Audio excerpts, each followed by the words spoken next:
Omu ku ba presidential advisors amanyikiddwa nga Catherine Kusasira maama Kabina wenjogerera bineenoga naawe owuliriza embeera ye yakinnyika ggobe era okutabe kusaba kw'abangi kandi wunzika ng'efumba ewuwe evuunikiddwa embeera okusajjuka okusinziira ku bamuli okumpi yavudde ku masavu amangi ageetoolodde ebbugo y'omutima era abasawo baategeeza nti bw'atalongoosebwa oba kufuna operation mu lulimi olunyaanyimbe ayinza otukirirako ekaganga nga banne abaasooka okuli Moze Radio, Fire Bongole Lutaaya n'abalala bangi. Oluvannyuma lw'okuvaayo ne yeegatta ku gavumenti ya Pulezidenti Yoweri Kaguta Museveni alabiddemu ebizibu bingi omuli n'okwagala okutwala ennyumba ye ne Kabiite we mwe baali bawangaalira emmotoka gye baamuwa eyo yamulemerera n'agitunda. Bannayuganda bavuddeyo nga bamwogerera ebigambo ebisongovu naye mwattu bino tebimulina kye bimukyusizaako yadde okumukoza wabula okumusombera amasavu amangi mu mubiri anti buli lunaku olukya ayongera kutimbuka kugejja nga alya big pig era wenjogerera bino ng'ompulirira anaatera okwabika olw'obunene ate nno nga teyali bw'ati yali mukyala mutonotono mu saizi z'omwana soda kalira nnyumya emboozi. Baalabye guli bwe gutyo ng'embeera ebayinze ne bamuddusa ebweru w'eggwanga asobole okufuna obujjanjabi obusingawo okwo.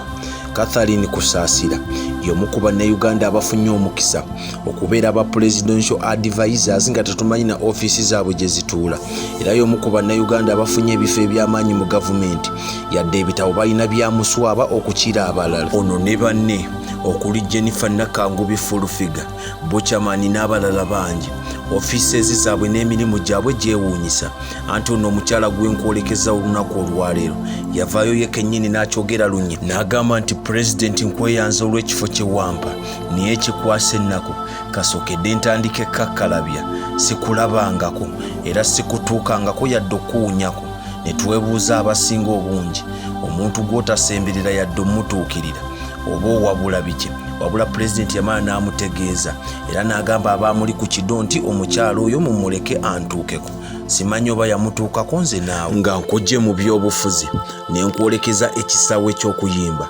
Catherine Kusasira y'omu ku bakyala ababbandi be tukkiririza nti muyimbi wa ddala era ng'atandise okulya mu ndago naddala ku live abakyala bangi mu ggwanga batasobola kumweyimbamu. Ono muwala w'omukulu amanyikiddwa nga Wilberforce Luwandaga kusa n'omukyala amanyikiddwa nga Debula Luwandaga.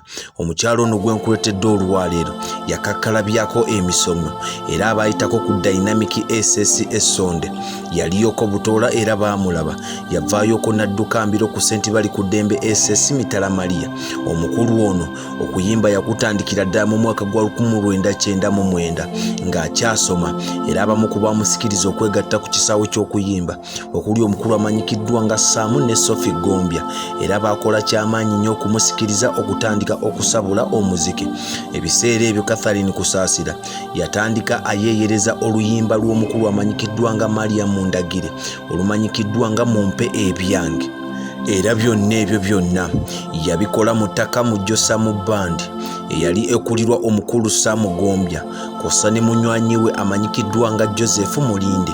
Ebiseera ebyo yali mu siniya yakusatu ku Dynamic. Ku baana be abasatu baabala kuliko omu yekka eyakatulaga nti asobola okugezaako okulya mu ndago naye bazadde be mukulu Wilberforce ne Debula Luwandaga baali baakayingo mu kulya mu ndago era ng'omulimu ogwo baagukoleranga mu kkanisa emanyikiddwa nga Nansana Church era baali b'amaanyi nnyo mu kwaya. Ebiseera Eagles Production bye yakyakira ennyo omukyalo ono Catherine Kusasira yali omu ku mannya amaanyi agaasookanga ku kalenda era yali omu ku abo abaaganyulwa mu birungi ebya Eagles Production era mwanattu mu kisaawe ky'Endongo yatukuba omuziki ne tukkiriza wabula oluvannyuma ennyo omwaka gwa 2014 Eagles Production gwe mwaka ogutalyerabirwa anti gwe gwagisattulwa ne gujawuzaamu mu meeting eyatuula olunaku lwali lwa Walumbe omwezi gwa Mugulansigo ng'ennaku z'omwezi 10 omwaka 2014